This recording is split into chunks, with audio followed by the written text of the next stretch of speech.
E eu me dei por conta esses dias, assim, que eu sempre produzi, né? Eu tinha 12 anos, 11 anos quando eu comecei a escrever. Caramba, tipo, como assim? Nem todo mundo sabe, mas a minha história com conteúdo começou criando conteúdo sem saber que era conteúdo aos 12 anos de idade. Eu sempre fui aquela criança criativa que inventava 1 milhão de coisas. Eu tive, graças a Deus, o privilégio do meu avô e da minha mãe me colocarem sempre em atividades que produziam, me faziam botar a mão na massa de fato. Então eu fiz curso de pintura a óleo, fiz curso de biscuit, fiz curso de pintura em tecido, curso de desenho, fiz curso de informática.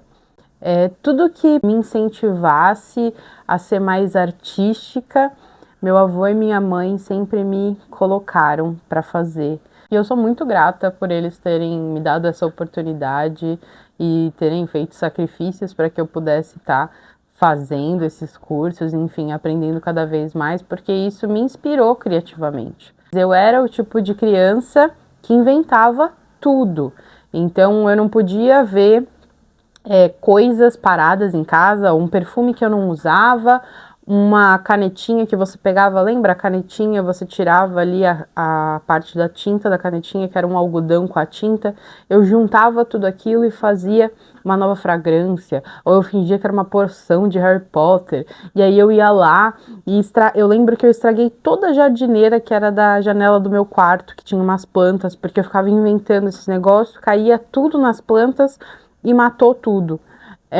Então eu ia criando, eu fiz jornalzinho na escola.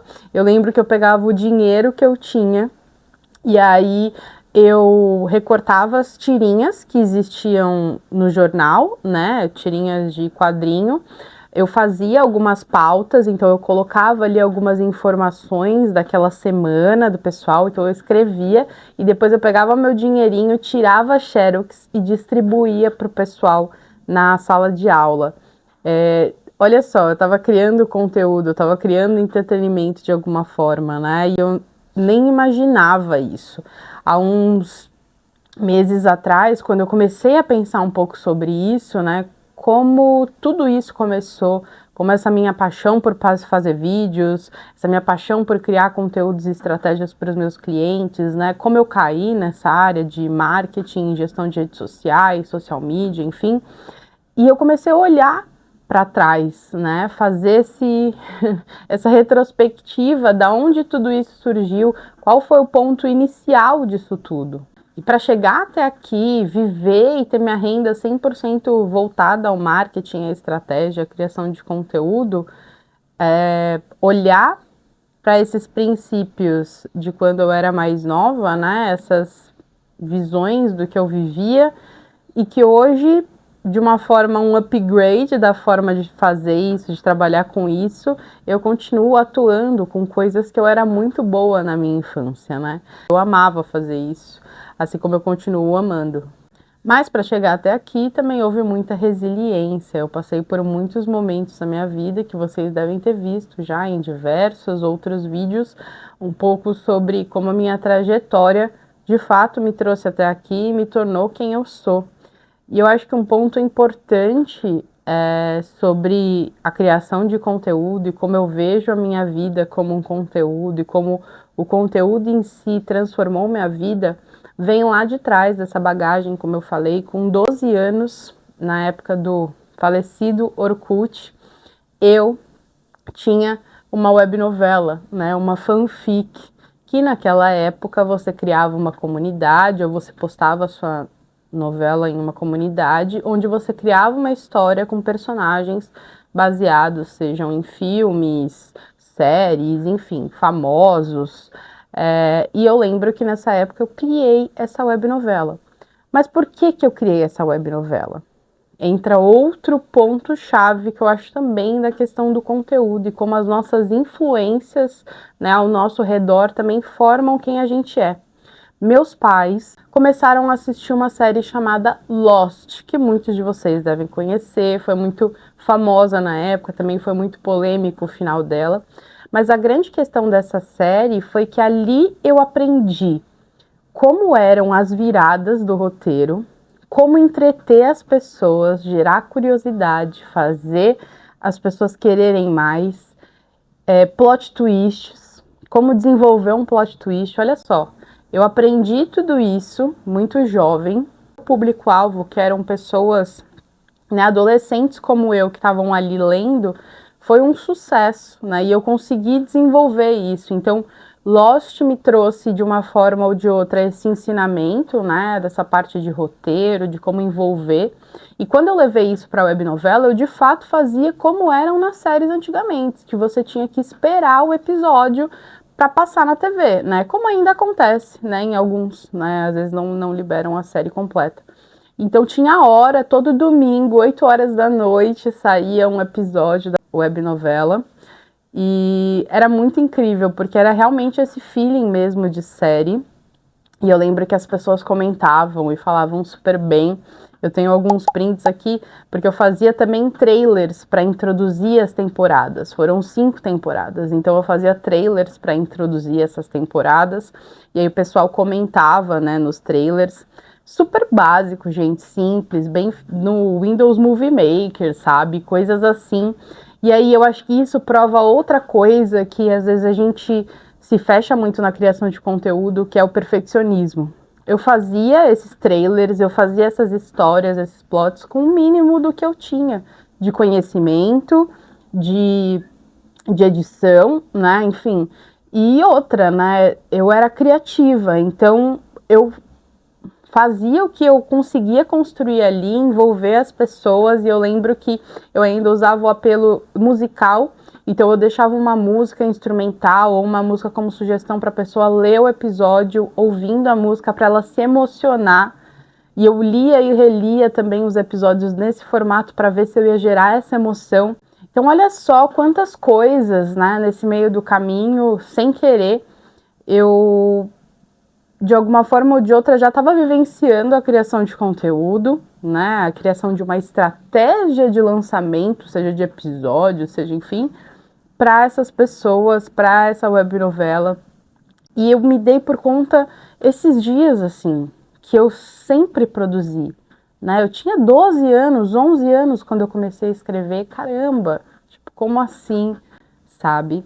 Então, muito do que a gente já vivenciou, muito das nossas experiências, do nosso trabalho, tá 100% vinculado ao que a gente, de fato, já construiu, já viveu. Eu lembro que nessa época, o que me movia para continuar escrevendo, para continuar fazendo, era, de fato, as pessoas ao meu redor, as pessoas que liam, as pessoas que conversavam comigo.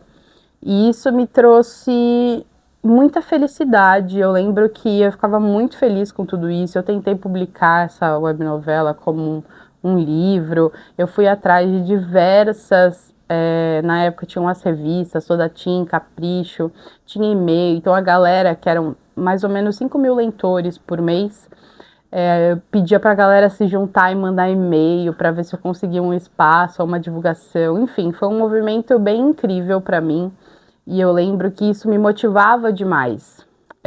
Ou seja, a criação de conteúdo estava ali, né? Eu era famosinha nesse meio e nem existia essa questão de influência digital, nada desse tipo, mas foi uma experiência muito maravilhosa. Tudo que eu faço hoje, que eu desenvolvi nesse meio, trabalhando com conteúdo, criando conteúdos, estratégias de anúncio, estratégias de marketing para os meus clientes, sempre me colocou atrás nos bastidores, né? Então, desde o momento que eu abri a agência em 2018 até o ponto alto da agência, que foi ali a pandemia, eu sempre estive muito nos bastidores. Eu não falava sobre mim, eu não falava sobre o meu trabalho. Minha virada de chave para começar a criar mais conteúdo para mim foi, de fato, começar a dar cursos, né? Eu queria muito formar profissionais para que eles pudessem ter renda, ou seja, para que eles pudessem viver o que eu vivi, né? O marketing não é a minha formação, eu sou formada em design, mas foi através do marketing que eu consegui, de fato, ter melhores resultados. Vesga, sai daí! Foi através do marketing que eu consegui mudar de vida, né? Crescer a agência, ter uma boa remuneração, realizar meus sonhos, e eu queria que as outras pessoas vivenciassem isso. Então eu fui passando por diversas fases dentro dessa parte de criação de conteúdo, de criar por livre e espontânea vontade quando criança, né, pelo tesão ali das pessoas lendo, depois começar a trabalhar com isso, mas ainda assim também continuar fazendo para ajudar outras pessoas, para fazer com que essas pessoas se formassem. E é por isso que eu acho que é tão simples criar conteúdo para mim, acho que é por isso que é fácil olhar aqui para vocês e começar um diálogo tendo só alguns tópicos do que eu preciso falar ou abordar. E eu acho que conteúdo tem que ser isso, ele tem que ser transformação, ele tem que ser leve. Não adianta você viver buscando a criação de conteúdo como algo maçante, como algo que você não gosta. Todos os clientes que chegam para mim, seja de consultoria, amigos, pessoas, enfim, que vêm até mim e falam que não gostam de aparecer, que não gostam de conversar, que não gostam e não estão dispostos, eu já indico assim, ok, vamos pensar num plano B, porque não adianta a gente forçar alguém a fazer algo que ela vai estar desconfortável, vai sair uma merda, literalmente. Então, eu acho que tem muito essa questão da gente ter isso de uma forma intrínseca. Tem pessoas que vivem isso a vida inteira e é normal, como eu, por exemplo. Mas tem gente que tem muita dificuldade, né? Que é difícil você conseguir fazer essa pessoa interagir e lidar de forma tranquila. Por isso que as nossas vivências são importantes também na parte de criação de conteúdo, na forma como você lida e o que você traz. E foi aí que eu comecei a ver que eu podia ter um canal que eu poderia falar das minhas vivências, das minhas experiências, de como depois de tudo eu ainda permaneço resiliente, mesmo com altos e baixos, e como eu tento lidar com isso. Por isso que vocês veem muitos vídeos de autodesenvolvimento e mentalidade, enfim, e eu me exponho muito aqui, né, como eu fiz no meu vídeo do visto negado, porque eu acho que é sobre isso, assim, é sobre a gente mostrar que existe o crescimento, existe as possibilidades de você ser alguém muito grande no que você faça a diferença, mas vão existir altos e baixos, vão ter sonhos que vão ser cortados pela raiz e você vai ter que plantar eles de novo, vão ter momentos que você vai bater a cara na porta e você vai ter que recomeçar. E para mim é muito isso também, né? Eu perdi muitas coisas, eu perdi muito dinheiro, eu perdi pessoas, eu perdi e fechei portas que eu queria fechar, mas que doeram muito, sabendo que em algum momento isso ia de alguma forma me ensinar mais. E é sobre isso, é sobre esse momento de identificação, esse momento de conversa que a gente acaba se reencontrando, entendendo como a gente pode agregar na vida do outro, seja criando conteúdo, seja conversando, seja estendendo a mão de fato. Estar aqui é muito importante para mim, mesmo que a gente saiba que o crescimento ele vem em passos de formiguinha, e é por isso que às vezes eu até perco um pouco a mão e acabo deixando de subir mais vídeos como eu gostaria, porque a gente sempre busca esse reconhecimento, né? Eu acho que essa é a maior dor das redes sociais atualmente. A gente tem o Instagram que não entrega nada. Eu tenho o YouTube aqui que, apesar de eu não estar postando todos os dias, eu tenho um crescimento, meu canal está crescendo. A gente tem o TikTok que entrega muito mais. Então, assim, como é bizarro, né, a forma como a gente espera ser reconhecido hoje, que é muito mais sobre ser top voice no LinkedIn, ou ter muitos seguidores no Instagram, ou ter muitos likes no TikTok, ou ter 100 mil inscritos no YouTube, e não mais pelo que você é, pelas coisas que você já passou, pelo que você já aprendeu na sua vida, e, enfim, as pessoas que você transformou, as pessoas que você ajudou. A gente de fato está chegando num momento e numa era onde o mundo está voltado e virado 100% para isso aqui, para essa tela que você está me vendo e que eu estou gravando através do meu celular, onde a gente é subjugado pelas ações e pelo que a gente fala, né? E quem dirá que existem todas essas verdades? Mas a gente precisa ter o equilíbrio e saber de fato aonde você está indo, com quem você está andando, qual conteúdo você está consumindo, se de fato isso está te agregando ou não, porque é isso. Lá atrás, quando eu comecei a criar conteúdo, as minhas influências é que geravam esse conteúdo que eu trazia para as pessoas que consumiam. A mesma coisa hoje, as minhas experiências geram cada vez mais informação para eu trazer conteúdo para vocês. Então, olhar para as pessoas que você segue é primordial, ter esse cuidado, porque eu digo, não que você precise começar a criar conteúdo, mas você precisa aprender a consumir das pessoas certas, porque a gente tem, aqui no YouTube principalmente, muito conteúdo bom, muito conteúdo de ensinamento.